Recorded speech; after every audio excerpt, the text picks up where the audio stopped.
Candramauli Swami Maharaj's daily class. Today we'll be continuing with the Srimad Bhagavatam, going through Canto 3, Chapter 3, Verse 7. Hare Krishna Maharaj, please accept my humble obeisances. All glories to Srila Prabhupada. How long did you play the kirtan for? 20 minutes now, Maharaj. Okay. Would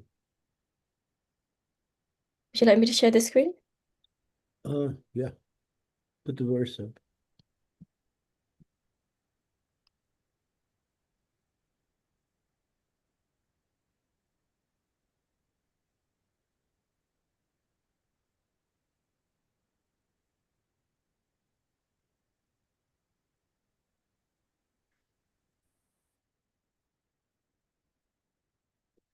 Om Namo Bhagavate Vasudevaya. Om Namo Bhagavate Vasudevaya. Om Namo Bhagavate Vasudevaya.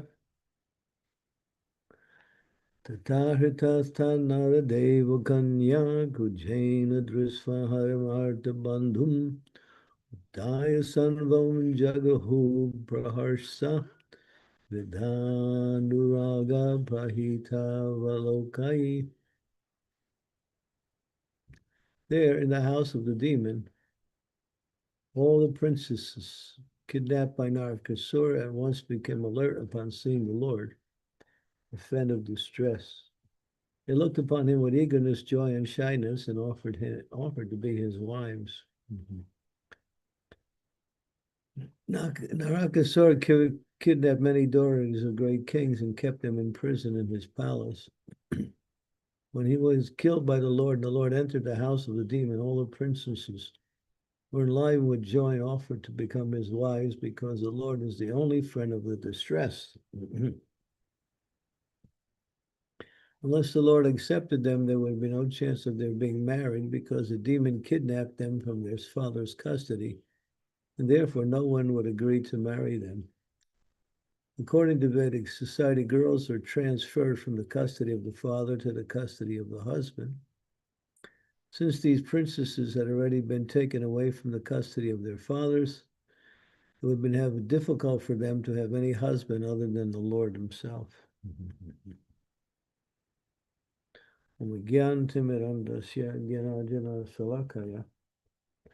Chaksun militam yena tasmai Shri Gurave Namaha.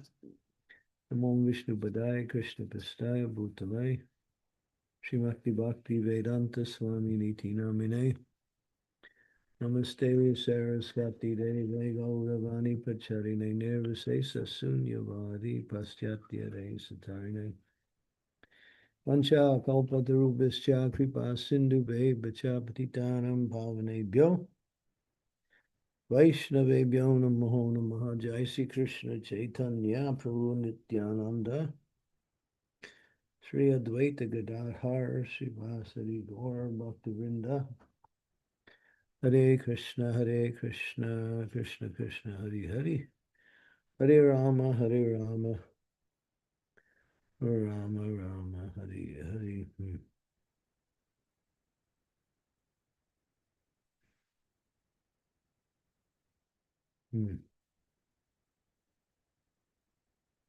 The system of marriage is mentioned here,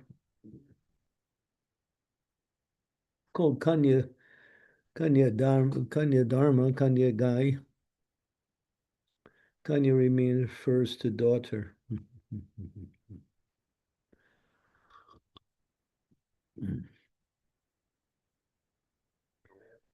Girls in Vedic tradition were very much cared for by their parents until they were marriageable age, and then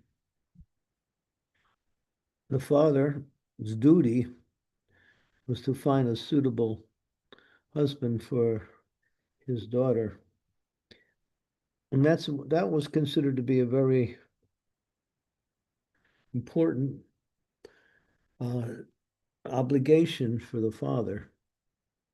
The father neglected that, he would be condemned, and there would be a reaction for that if he failed to get his daughter married. Prabhupada talks about himself. how his sister, she was 12 years old, and his mother was getting very anxious that father wasn't finding any a husband for her, his sister. She was only 12, but that was the culture. When the women would get by puberty age, before they would develop into that age, they would have begun connected with a husband, and that way they would stay with that husband the whole life. The first boy that the girl gets connected with, she gets attached to, and then that attachment will last the whole life. Nowadays, they just let girls run around the streets and choose, and therefore there's so many problems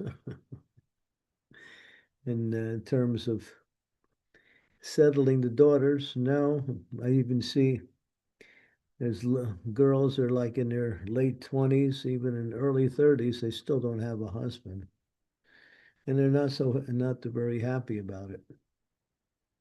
And so all of the values of Vedic culture have been thrown out the window by this so-called modern society, which just lets everybody do whatever they want, whenever they want, not considering the values of, human values, family values, spiritual values, moral values, aesthetic values.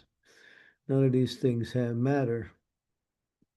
Everything is based on money. Now, they throw women into the workplace when they're still a young girl, and they get cheaper labor for ladies than they would for men. So they use that as an opportunity to get women to work, and they pay them less.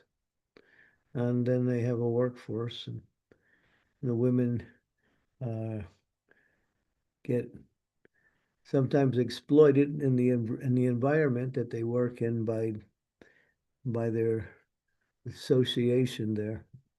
They're very we live in a demoniac society. It's basically nobody cares about a person's welfare. It's all about money. And so if money is involved, then that becomes the medium by which everything moves. Everything moves for money. Prabhupada said the whole Western civilization is based on a false foundation, which is money. Therefore, he said it will collapse in due course of time because it's not based on spiritual values or even moral values. Nowadays, people don't even want to get married.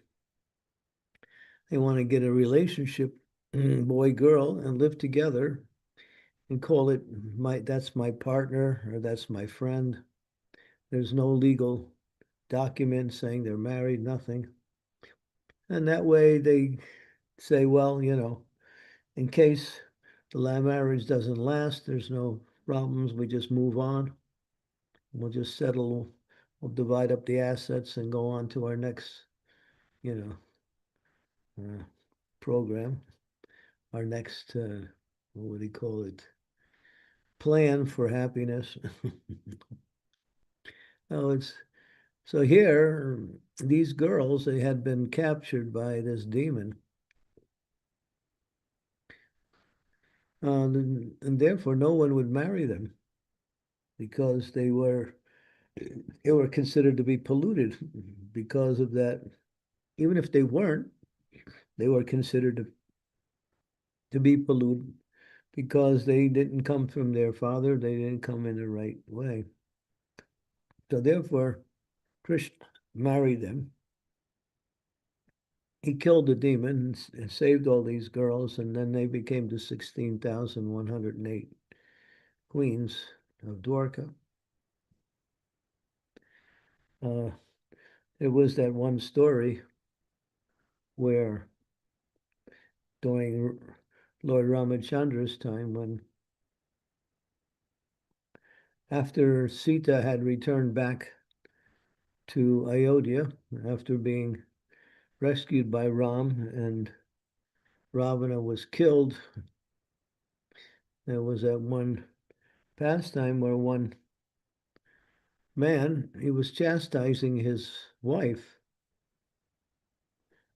He said to her, because what Ram would do to find out what the citizens thought about him, he would go in disguise and walk through the kingdom and just listen to the talk of the citizens to see what they would say about him, to see if they were satisfied with his position as a ruler or anything, just to learn something that he could use to improve his rule in the kingdom.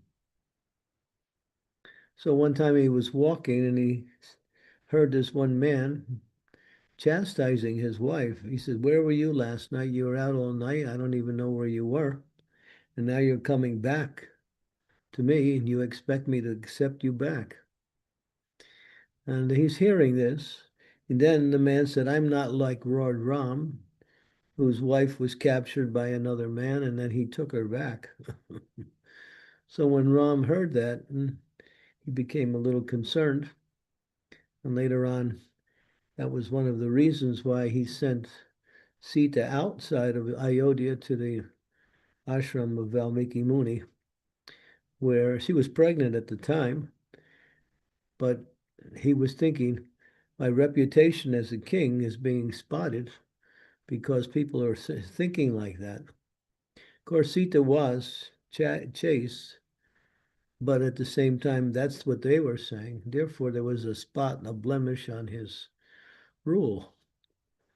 And then he asked Lakshman to take the chariot, put her on the chariot, and drive her to the ashram of Valmiki Muni. And there, later on, she gave birth to two twins, Kush and Love. And that story is there in the Ramayana. And there's much more to the story than what I just mentioned. And there's much more to the reason why the Lord did that. But I'm just giving the reason that is in line with this particular pastime here. Mm-hmm. So there's 5 types of, in the Vedic society, and it's also mentioned in the Srimad Bhagavatam in one verse, that 5 types of living entities require protection. Brahmins, cows, women, children, and old people. All 5 of these require protection because they become dependent on others, all 5 of them, in order for them to stabilize their lifestyle, their livelihood. Anyone who offends any one of these 5, they get a very heavy sinful reaction. Just like when Arjuna was fighting against Karna.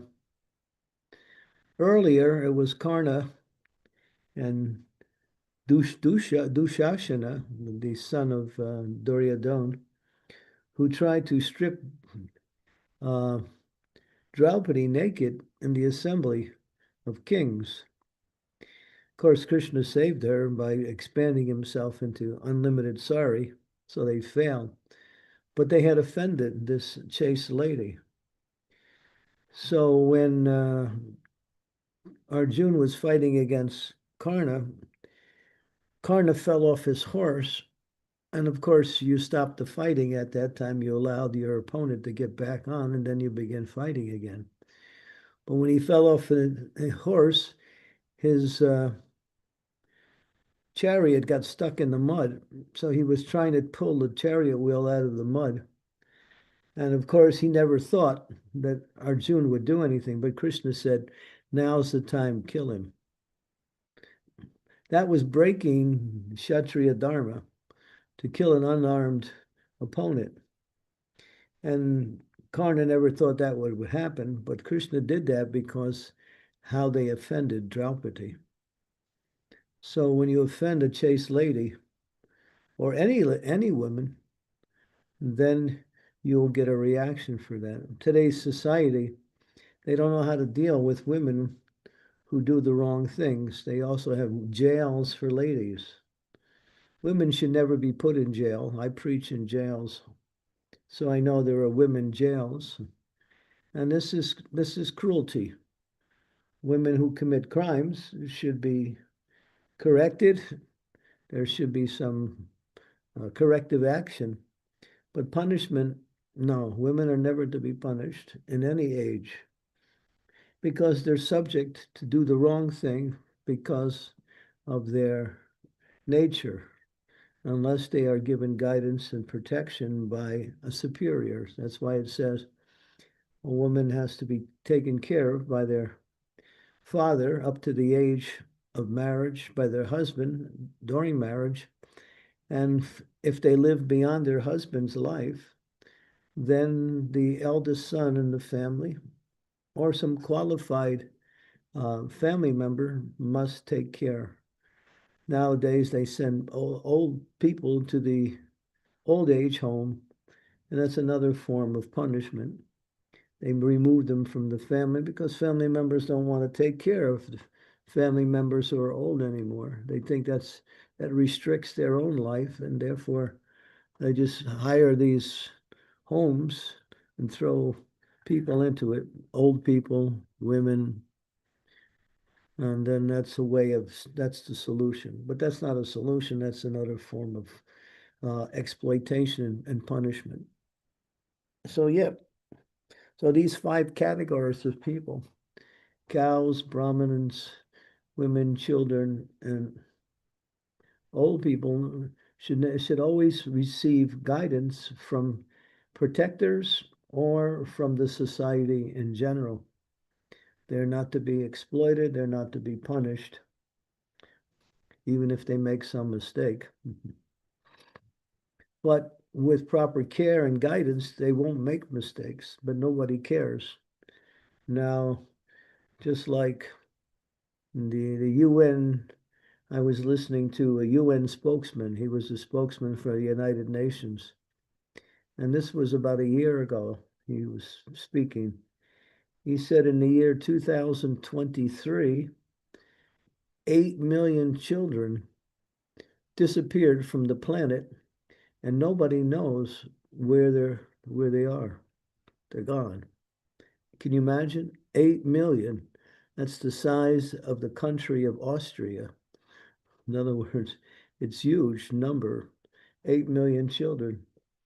People don't properly take care of the children, and then there's a group, these are groups of criminals. They go around kidnapping kids, and then they sell them to various types of agencies which use them for prostitution or for child labor, either one, like that. So it's just, you know, we have to, it's important to take care. Cows are being exploited, sent into the slaughterhouse and killed. Nobody knows about the Brahminical culture, so they don't even care about Brahminical culture. Uh, uh, and of course, old people, they're trying to push laws for euthanasia, where old people, they can't produce anymore, so they're a burden on society. Why maintain them? Just give them an easy out, let them die, and go on to their next birth. So they have this ways of doing what is called compassionate exit. It's going on in some places. You can get rid of your old family member. Prabhupada talks about in Africa, there's certain tribes, when the grandfather gets old, becomes useless. They take him, they put him on the top of a roof of a hut, and they push him off down to the ground until he dies. And then when he dies, they chop him up and have, grandfather prashadam. So that's in certain uh, Aborigine tribes in Africa. So, these five categories of living entities don't get proper care. like that. And if society neglects them, there isn't a punishment and the reactions upon those who are responsible to take care of those people. It's called a punishment by neglect or by not fulfilling your duty. But but that comes from God, from the scriptures. The society doesn't follow that. So we see here, Krishna was compassionate. He killed them all, and then now he has all of these thousands of princesses, and they will be just thrown out, and they'll have no future at all. They'll be further exploited. So the Lord, in order to, and when they saw the Lord, it says here they became very shy. They became very, what is it mentioned here? It says they became enlivened with joy and offered them to be his wife. And what else it says here? Girl, let's see, and offered.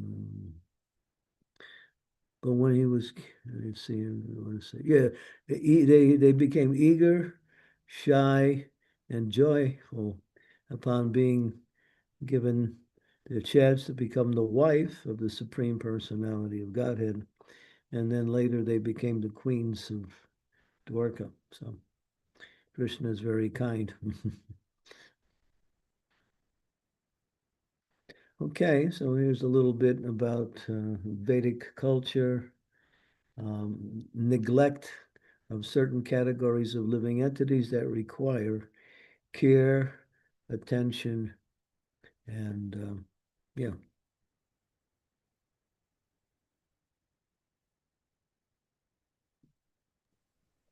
Thank you, Maharaj, for such a wonderful class. The devotees, if you have any questions, please raise your hands. If you're not able to speak, then you can type your questions on the chat box and I'll read it out for you.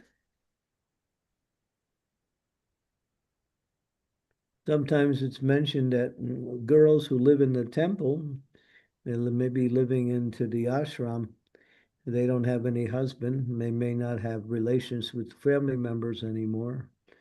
Who's responsible for their care? It's the temple authorities, particularly the temple president must see that these girls, if they have to get marriageable age, they move on in the right way. The temple authorities most should arrange for marriages and at least give them protection while they're still under their care in the temple. So sometimes people ask that question, what happens to girls who live in the ashram? Like that.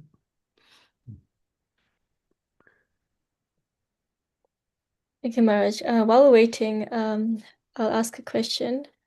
So I was thinking you're talking about how important it is to look after women in this day and age. So how can women actually be properly treated nicely and taken care of when they're exploited so much? The problem is women don't want to be looked after. That's part of the problem. They want their own opportunity to do whatever they want and choose whatever they want to do. So they break away from the social bonds and want to become independent and become their own uh, planners for their future. And because of that, Prabhupada said women's liberation, this movement of women's liberation that was started in the 1970s in the United States, was a plan by men to break the social and chastity bonds of women so they could have a greater number of women to exploit. This statement by Prabhupada. Women liberation was not was created by men to break the social, family, and chastity vows of women for further exploitation by such devious men. Yeah.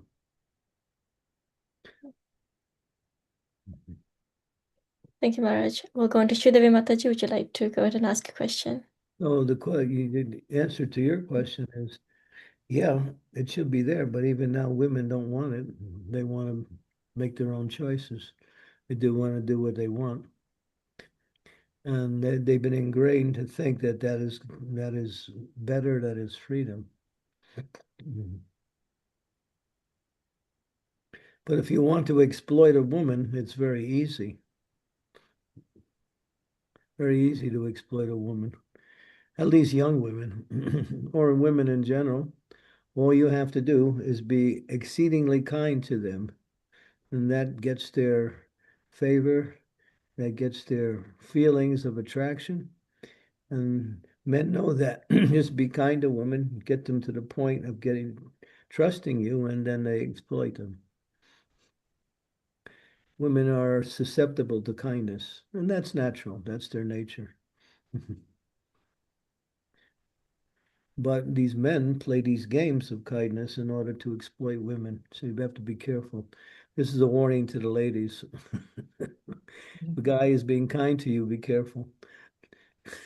he may he may have another motive.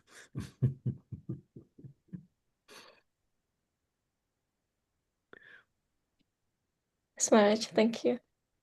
Yeah, I learn all these things through Krishna conscious, if you wonder where I get it from. Dear Guru Maharaj, please accept my humble obeisances. All glories to Prabhupada.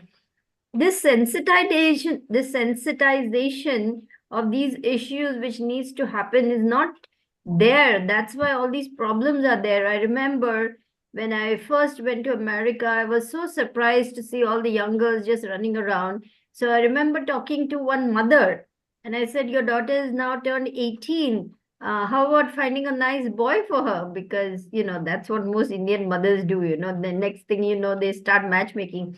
Said, oh, she's a grown-up girl. She's independent. She can choose whomever she wants. My jaw literally fell open. I said, what? I said, but as her parents, you don't want to find a boy. No, no, no. We don't interfere in her life.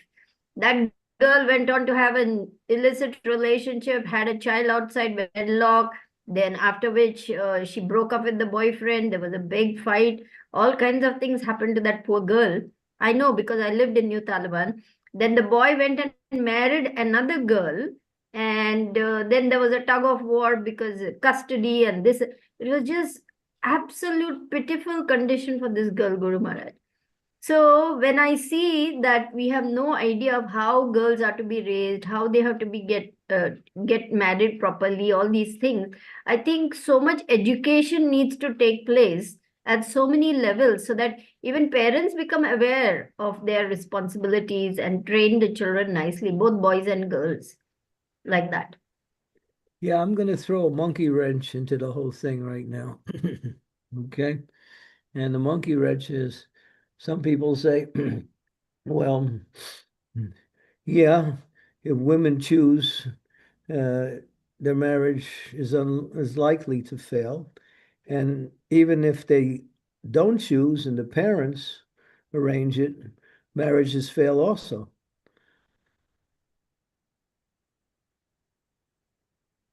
So, no, you say to that, Sri Devi. Well, I'm not saying that we should force the child into anything, but if the parents have raised the child nicely, they have taken care to make her feel safe and protected and nurtured and nourished, then she will trust the parents. Many times girls want to go off and do their own thing because they don't have any love and care in the home, Guru Maharaj. They have no protection. They have no, many come from very disturbed homes, and so they hit the streets because they would rather be outside with their friends than be with abusive parents. And so that's why they go off and do their own thing, don't listen, and so on and so on. If they So, were brought up nicely, they would listen. so the problem is with the parents then. Yes, I think so, because unless parents are properly trained, how will they train the children nicely? Yeah, because this is Kali Yuga, even the parents are not trained properly. But still in India, there is remnants, and also in certain areas, the strength of the Vedic culture still is alive in certain areas. But in the West, it's just, good luck.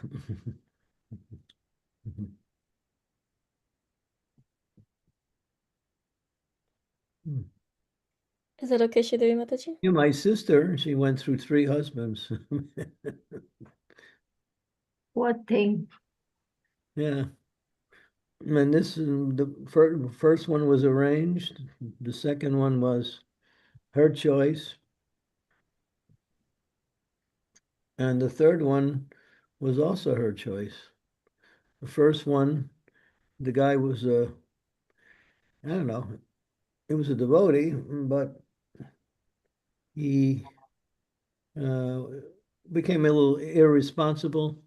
He came from a rich family, and his attitude became bad, and he started going back to his old bad habits again. So that broke up the whole marriage. The second one, she had, and he died of cancer. That's the one she chose. And then she chose another one. And then not long after, he died in a motorcycle accident.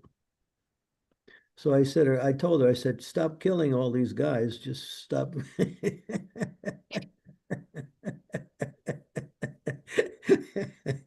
So I said, now that's it, no more. She listened.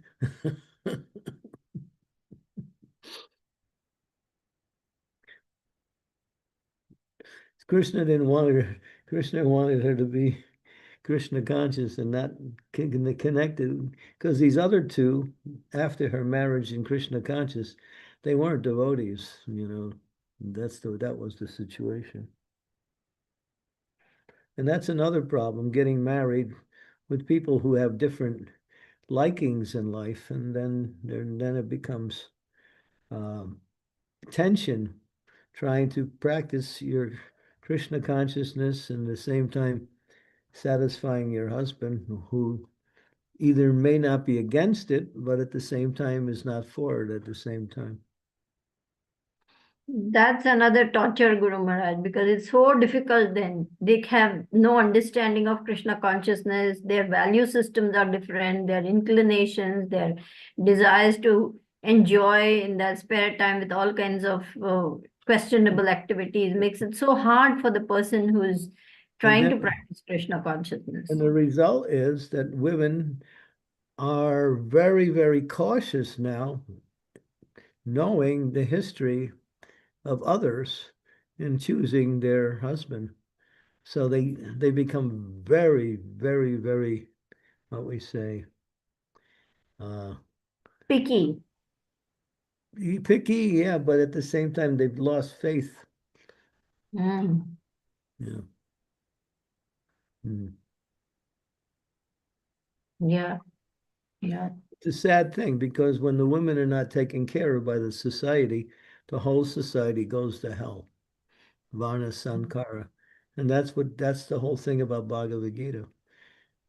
Arjuna was saying the same thing to Krishna. If the men are killed, the women are now unprotected, and you'll have a society of Varna Sankara. Mm. And when society has Varna Sankara, then it's finished pretty much. Mm. Then it becomes I don't know how you would describe it, demoniac society, or not demoniac, but very dysfunctional society. So it becomes so important for our young people to first and foremost get proper training and then make proper alliances and then raise their children properly in Krishna consciousness also. Yeah, and also my god's sister Devaki, she's written these books. How to enter into married life. She's written at least 2 books. One is how to enter into married life, and how to live in married life once you're in married life. Very interesting, based on a lot of Vedic principles. 2 books she's written. She is Prabhupada's disciple too, Guru Maharaj. No, I'm sorry. No, no. No, she's not. She's Naranjan Swami's disciple. That's right. Yeah, I'm sorry. Yeah. But she goes back many, many years to the time of Srila, just after Srila Prabhupada left the planet. No, you're right, she's Naranjan Swami. Mhm. But these books are interesting. Reading for girls who are approaching marriageable age, they should read these books and get some insight on how to proceed, what to look for, what to avoid.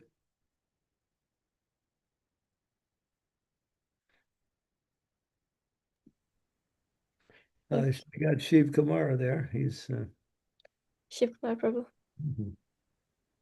Hare Krishna Maharaj, and Dr. Rams, please accept my humble obeisance at your lotus feet. All glories to Srila Prabhupada. So Maharaj, speaking of this topic, Maharaj, I was just thinking, contemplating, also looking at my experience also, Maharaj. It seems there is no set pattern of what would work. A successful marriage that is conducive for spiritual life. It seems there is no set pattern. There is so much of permutation and combination, is what I see, Maharaj. But what I'm wondering, Maharaj, I thought when a jiva first time takes up pure devotional service, bhakti, when the transition happens from the material life into the spiritual life, it seems there are certain devotees who are going through a lot of struggles, whereas certain devotees who are where it's seamless, even if the spouse is not taking up the bhakti, Maharaj. So I'm just trying to understand: is that purely the individual's karma that plays the role in terms of how a jiva transitions from material into spiritual life, or is there more to it, Maharaj? What is the question? Like when a jiva takes up the spiritual path, Maharaj, like this decision was not taken at the time of marriage; it was taken after marriage. And there are certain devotees where this transition seems to be smooth, even if the spouse is not into bhakti. But for certain devotees, it's a very ordeal to make this transition. So I'm trying to understand: is it just the karma of the individual that plays the role in deciding how this transition happens?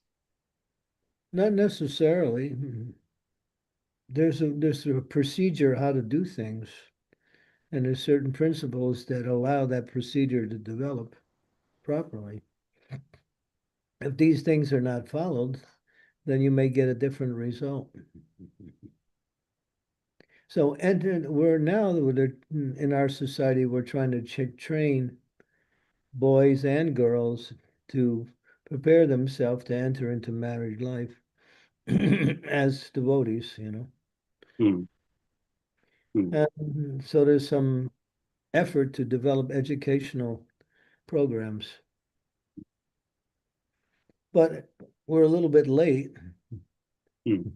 We should have been doing this 40 years ago.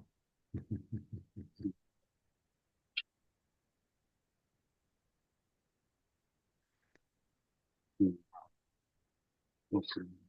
Maharaj, just one follow-up question, Maharaj, on this topic. Now, for given a number of reasons, if the family is not conducive for spiritual practice and the devotee goes ahead with the decision, and as part of this decision and the pursuit, if there is any lapse on material responsibilities, would it by any chance attract any karma, Maharaj? Or Well, I don't know what you mean by people are not suited for spiritual life. The training is there. That's why when I first joined, we had the Bhakta ashram for young men to live not in the temple, but very near the temple in one little enclosure, and then they would visit the temple. They weren't members of the temple, but they were training to become devotees in the temple. We did that with men. We didn't do that with women at that time. So training and programs that help to develop training and should be instituted, you know, and it's going on a little bit now, but not as much as it should go. When girls are outside of that area and they're on their own, then that's the problem. or even boys too. See, girls have much more to lose than boys. That's why girls require protection.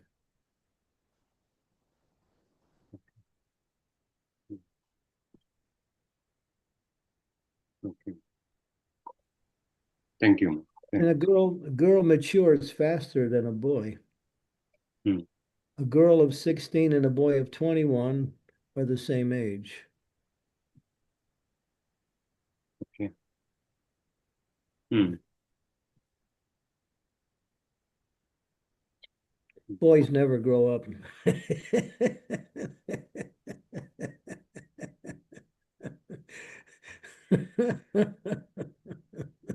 It's unfortunate because they have the wrong conception of life and they think life is for enjoyment. And let me enjoy as long as I can, and then maybe someday I'll get married. But women can't think like that. It's dangerous. Hmm. They're more mature in understanding, and their bodily features also allow much more maturity than the man. Hmm. That's why women have to be protected from these people who want to exploit women and from their own, what we say, nature. Because like as I said, if you want to exploit a woman, it's easy. All you have to do is make a program to be kind to her. And there's people who do that.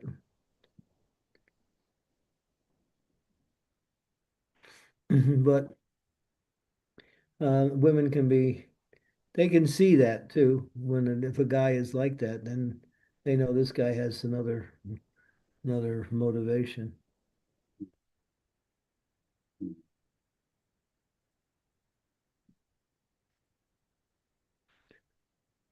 Anyway, that's why they need guidance from superiors so they can be protected from being exploited.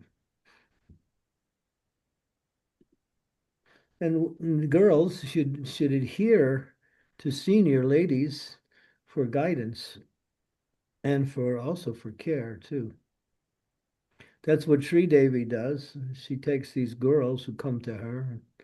She tries to give them some guidance, but still they have to go back to their situation and find the guidance there they need also. So counseling, Sri Devi does counseling for for family people, young kids, for girls, for broken families. So getting counseling is good.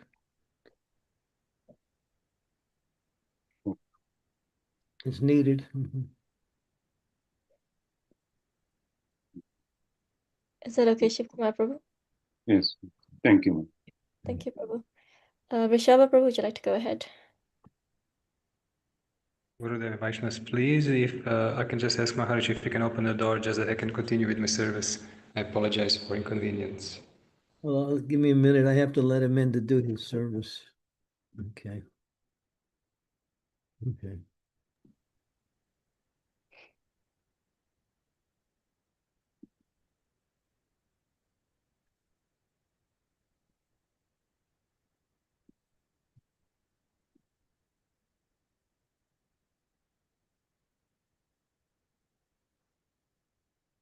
Okay. That was an easy question to answer. Quick. There's a question in the chat box from Harish Prabhu. He's asking, what is the role of one, a married man, and two, an unmarried man in protecting women in society? What is the role of a married man? And an unmarried man in protecting women in society. Well, they shouldn't put themselves in that position unless they are in that position. They can't just, it's based on the family to really give the girl guidance up until married life. and then she's under the care of her husband.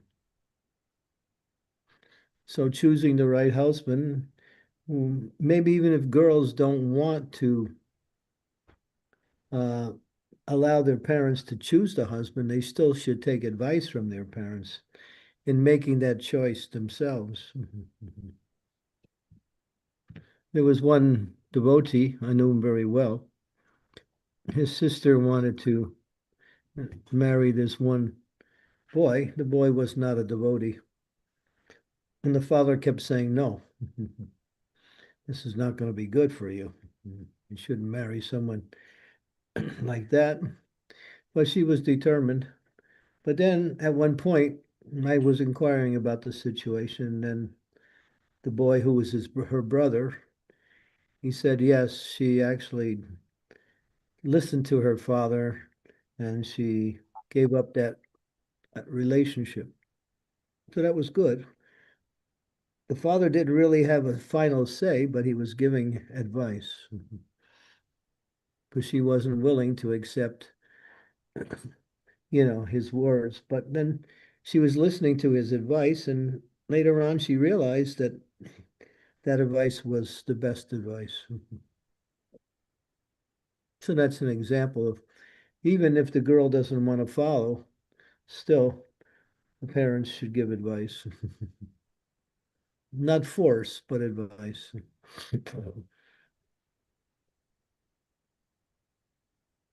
Again, the parents have to be also qualified to give advice. You would assume because they are married, they are qualified. So the problem is the age. The age is very bad we live in.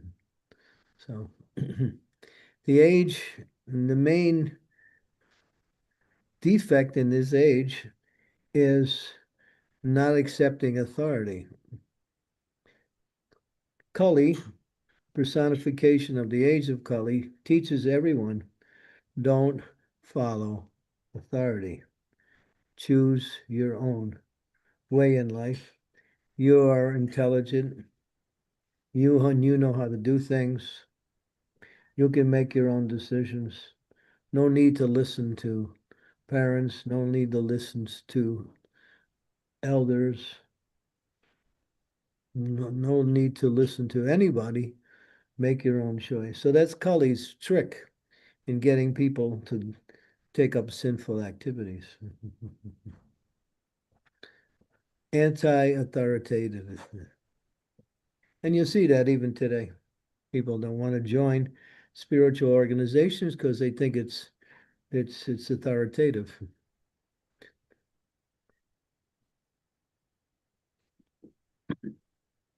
But life goes on like that. There are those who are superior in knowledge and superior in experience in life. Those people should be the leaders in society to guide others. Qualified leader of society, the head of the state, parents, teachers, gurus, they all have to be qualified in their position to guide others. Otherwise, if they're not, then they will also suffer by taking that position without qualification.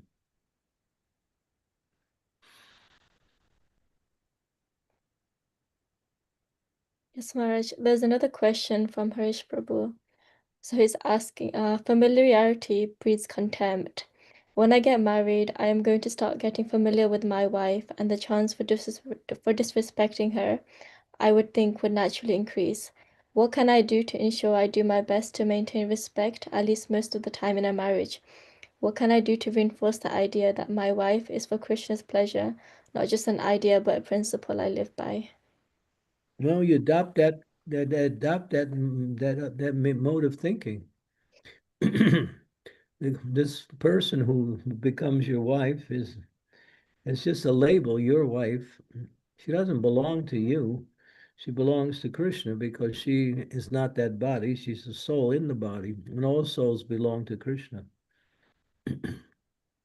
So, in order to serve that person, you have to follow religious principles. So in marriage, there are religious principles, both in responsibility and in execution of devotional service, both. So one has to follow those.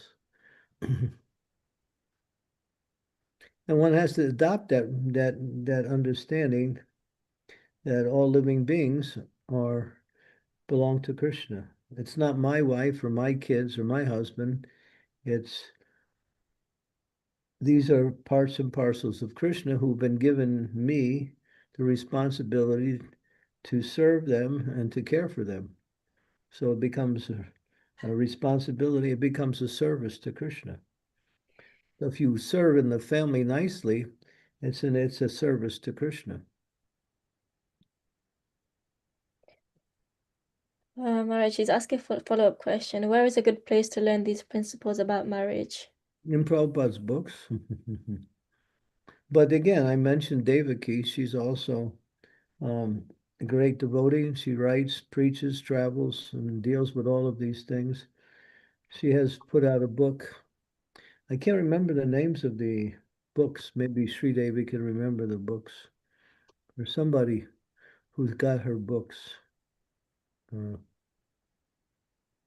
I don't remember the titles, Guru Maharaj, but I can look them up. Yeah, there's one for preparing one for marriage, and there's one that once you are married, how to develop the proper activity, proper mode, proper relationship. It's all there in her books. And so if we don't take guidance on a personal level, we can take guidance on a less personal level from those who write books. Srila Prabhupada Prabhupada spoke a lot about this. He talked about how his mother was so unhappy that her husband didn't get his sister married, and she was already 12 years old. She said to her husband, "If you don't get him married soon, I'm gonna jump into the river." She was only 12. That was Vedic culture. So here's what is the book? Entering the Grihastha Ashram is one title, and Family Life as an Ashram, Secrets of Success, both by Devaki Devidasi. Yeah, okay. I've got this one here as well, Spiritual Culture. Spiritual culture is another book. That's a more broader range of topics. Yeah. Spiritual culture, that's another one. Sheltering relationship. And there's Sheltering Relationships as well. Sheltered relationships, yeah, she does a lot. She has 6 books out. So these are at least 3 of the books.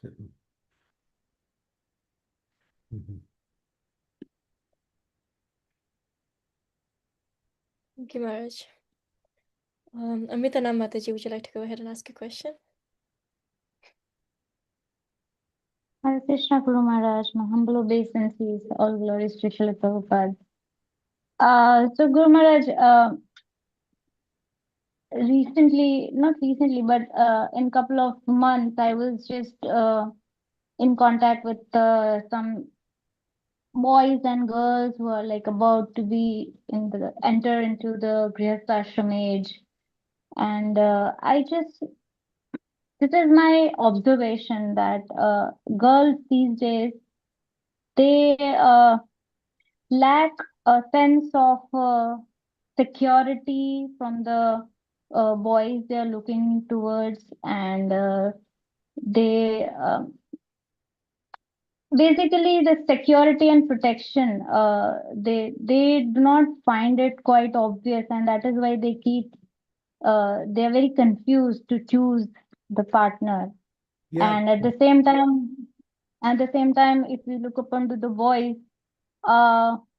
they have coming up to the age, but the maturity level is not that enough. So I was just thinking how to counter this thing or how to deal or how to Training. make them better. Well. They should go through some training before they move, premarital training. Mhm. Girls look for three things in marriage: protection, affection, and security. Hmm. They're not so much interested if the guy doesn't look like Don Juan or some beautiful guy. Women don't get so much overwhelmed with looks as men do towards women. They want protection, affection, and security. Security means the guy has to have some financial basis in life where he can support a wife. Protection means to be there when she needs him, when she finds herself in difficulty. And affection, that's self-explanatory. The training lack. Hmm? The training is lacking. Yeah, there has to be premarital training. And that's why David Gee's book might be something that you can explore and get some ideas where you can find these types of premarital arrangements. May I say something at this point, Guru Maharaj, from the Mhm. Grihastha Vision team? You're the expert. No, I'm not expert or anything. I'm just sharing that Uttama and Partha Prabhus, the senior most members of our Grihastha Vision team, they also offer a 2 day seminar strengthening the bonds that free us and talking about the 12 principles for a Krishna conscious marriage. They break it down, they take it part by part, and they explain the different steps. And then there is like role play as well as individual breakout sessions where discussion takes place, and a lot of what to say homework is there. So this gives the couple a very nice start in their married life. Yeah, we need more of that. Yeah, this is what is needed. Right. So when we are counseling or we say somebody's coming up for such advices, I think we can recommend them these kind of seminars that you can attend either Yeah, individually or as couples. we should. Yeah. Actually, every temple should have a program for these types of developments, premarital programs for, as Sri Devi explained, the 12 steps. Yeah, should every temple should have it. There's some temples that have, they call it marriage, what do they call it? It's a particular title. In other words, if you want to get married, you go to this person who is the head of this particular program, and then Marriage board, yeah, something like marriage boards, but marriage board. We call it marriage mentoring, Guru Maharaj. yeah, well, there's different names, but you go there and you put your name in, and then I know there's a few people who do this as a service, and then they'll find you a husband or a wife, and they get entries from all over the world who are looking for people who are looking for husband and wife. Then they connect them and let them again explore the relationship like that. I just did that with one of my disciples. I connected her with someone I thought would be a good um, husband for her, and now it's in the process that they're getting to know each other. And the boy is first class. She's also first class. Both are good devotees. Both are coming from good families. Both are qualified materially and also spiritually. But that doesn't mean it's going to happen, but it says that these are things that are put in place So when I chose this person for her, I was thinking it would be the ideal. And then they did an astrological check to see, and there's a percentage, there's a range of percentages. If it falls below a certain percentage, then we might say it'll be a difficult relationship. But if it goes above slightly, it could work, but still there's some work to do like that. So you match up again, natures and likings. Nature is where you get into the astrological side of the exploring in that area like that. So, I mean, there's been many programs, not many, but some programs for trying to bring about some kind of success in developing relationships. At least get it off to a good start anyway. Yes, But if Maharaj. a person's Krishna conscious, if both are Krishna consciousness, they can work through difficulties by applying spiritual principles to their struggles. And if they do that, they can rise above all of these difficulties and remain strong in their own relationship and in Krishna consciousness also. That's Yes, why, Maharaj. Prabhupada, when Prabhupada started the movement, he saw there were girls needed to be married, and there was boys also needed to be married. So for a sannyasi, they don't get involved in this, but Prabhupada knew that somebody had to take care of his disciples, and there was nobody, so he took the position. So he was arranging for marriages, and he was also doing the marriages. He was actually sitting in the fire yagya. But then, after 3 years, he gave it up because the devotees were, as Prabhupada said, you're not taking it seriously. You're not taking it seriously. So he got a little disgusted and just pulled out because the devotees were not adhering to the proper principles, the proper adjustments, whatever was needed, like that. So that's something a sannyasi doesn't do, but Prabhupada could see somebody had to do it, and it was nobody else but him. So he did it. And some marriages were successful, obviously. But Vedic marriages were so grand that once you went into the marriage ceremony, it was so wonderful that you would think, whoa.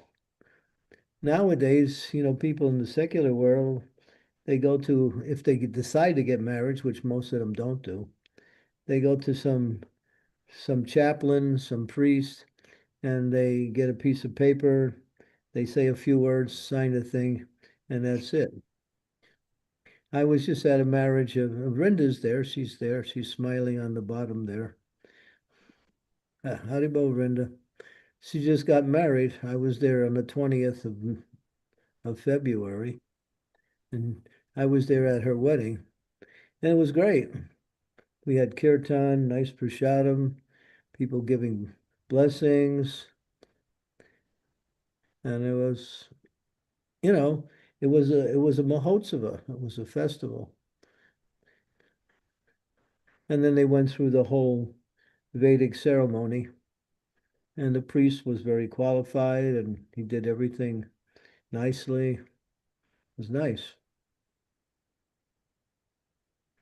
So those Vedic ceremonies, they make marriage into something more than just, signing papers and agreeing to live together. Make it into a,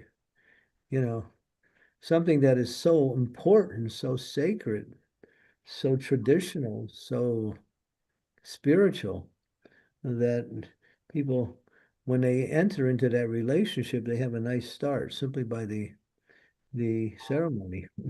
Ceremony itself is wonderful. Is it okay, Amritanam Mataji? Yes, yes. Thank you, Guru Maharaj. I think at this point I remember one of the lines from Amarendra Prabhu. He mentioned in one of his lectures that if if your spouse is favorable, then that is good. It is, you have high chance to advance in your Christian. But then if your spouse is not favorable, then also it is wonderful. You have high chance of being a pure devotee. So, so in any way, it is a win-win condition, even if the spouse is not favorable. So that's what And he's talking from yeah. the point of the view of a husband. Yes, Guru Maharaj. He's Yes, very humorous sometimes. yes, yes. He talks about nice Leela and Tattva both together, so I like listening to him. Yeah. I'm going to say something that maybe half of you will just close your program and run away. Should I say it? One person came up to me and said, marriage is psychological. One is psycho and the other one is logical.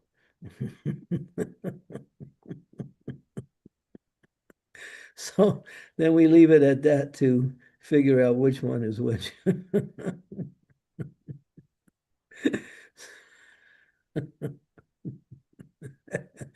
Gauri Priya is going. She's going nuts hearing that one.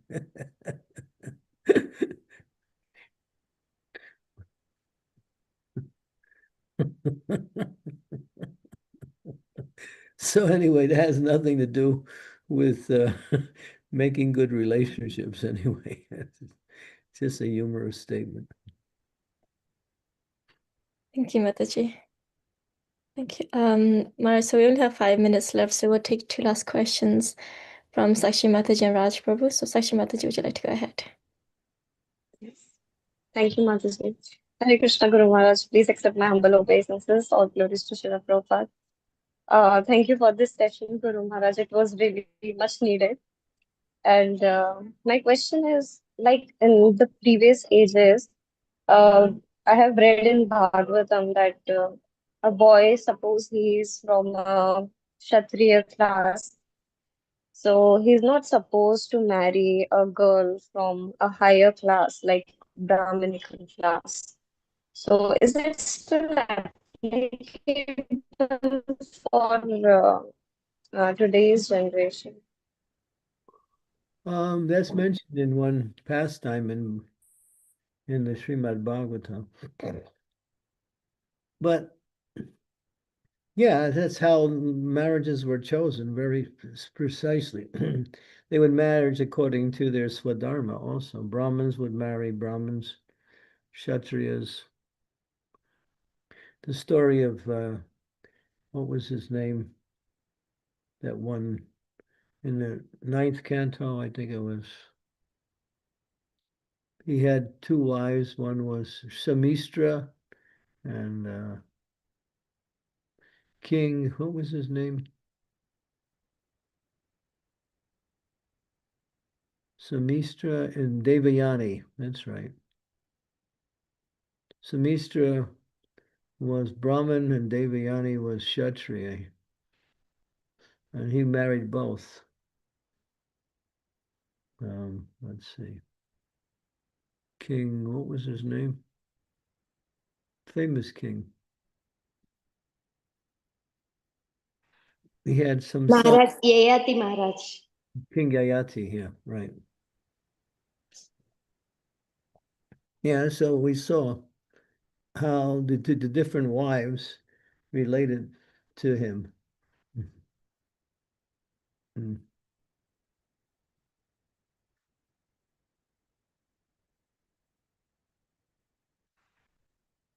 Anyway, nowadays people don't even know their swadharma. And it says in Kali Yuga, when people are born Sudra in this age, Kalo Sudra Sambhavan. So in order to bring out or to reveal one's swadharma, education is required. And that education is Krishna conscious education. Mm-hmm. So, but one can transcend all of these what we say swadharmas by engaging in devotional service. But still, the swadharma will still have an effect. But the power of one's Krishna consciousness can overshadow those tendencies.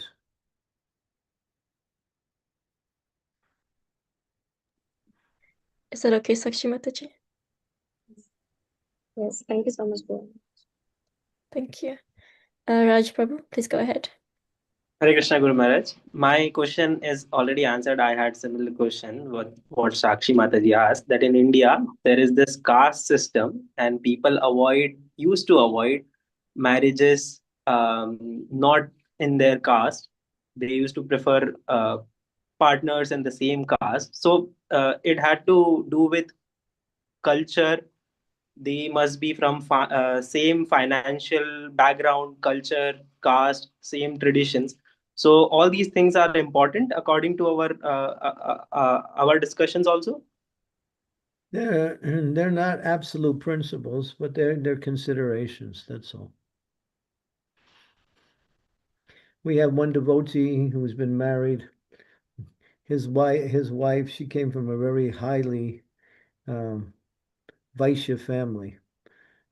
Her parents were great devotees, and she was grown up in that. And she married a boy who was Brahmin, but he had no economic support. But still, the marriage worked, and they have a wonderful family.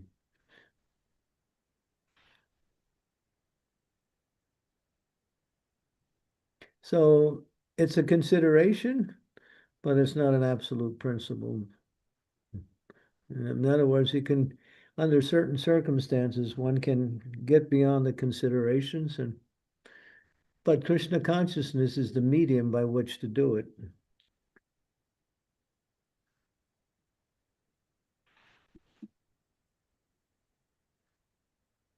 So when there's some, when we say analogy, not not analogy, what's the word?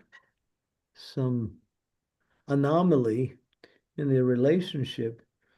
If people strive to become Krishna conscious, they can overcome that anomaly. The Krishna consciousness is above all of this. In other words, I'm serving Krishna, you're serving Krishna, therefore we are together serving Krishna. That's our connection with each other.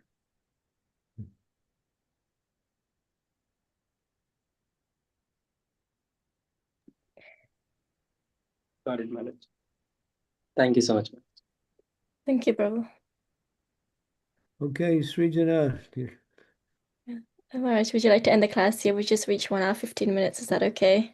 It's up to you. You're in charge. I think we have to end here today. You have to give women's liberation a chance, so you're in charge.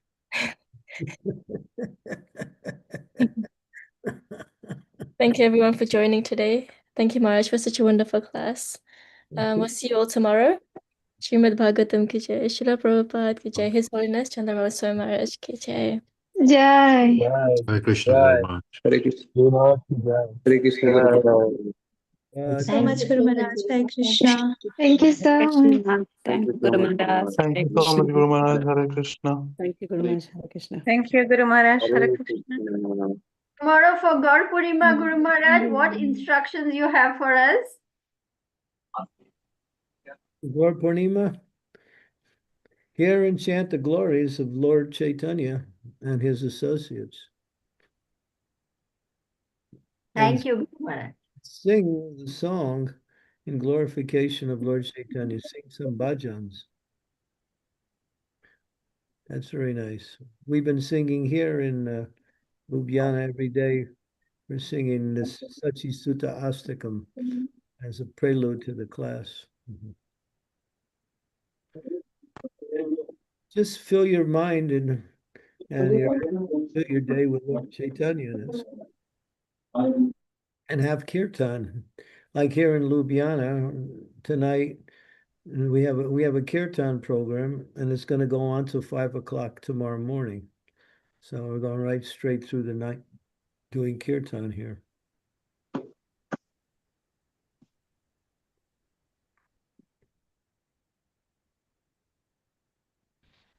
Thank you. Thank you, Guru Maharaj, for the instructions.